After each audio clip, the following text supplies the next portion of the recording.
जय शिवराय मित्रांनो, मी तुमचा मित्र शुभम वायकर। आजचा व्हिडिओ बनवण्याचा उद्देश असा आहे की आपण ब्रेकफास्टमध्ये काय काय घेतलं पाहिजे पौष्टिक।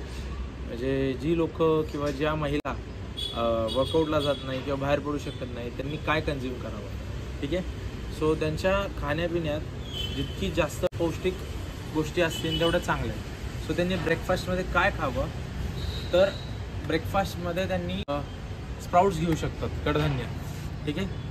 मोड आलेले कडधान्य ते खाऊ शकतात किंवा आपले जे नॅचरल आपल्या इंडियन फूडनुसार पोहे किंवा उपमा हे जे खातो, पण त्यामध्ये फॅट कमी पाहिजे नाही, तेल किंवा त्याचा वापर जास्त कमी पाहिजे, ठीक आहे।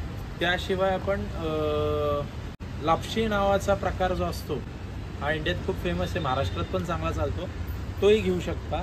तोही आपल्या हेल्थसाठी खूप चांगला असतो, ठीक आहे। तर असे जे पदार्थ आहेत यामध्ये तुम्हाला एनर्जी चांगली मिळते। फक्त तुम्ही जर लापशी बनवत असतील तर त्यात गुळाचा वापर करा, ना की साखरेचा। साखर तेवढी चांगली नसते, ठीक आहे। सो अशा गोष्टी वापरा ज्या तुमच्या हेल्थसाठी बेनिफिशियल असतात, ठीक आहे। सो अशा टिप्ससाठी माझ्यासोबत राहा। व्हिडिओ आवडली असेल लाईक करा, तुमच्या मित्रांना शेअर करा, तुमच्या फ्रेंड्सला शेअर करा जे प्रॉपर डाएट करू शकत नाही पण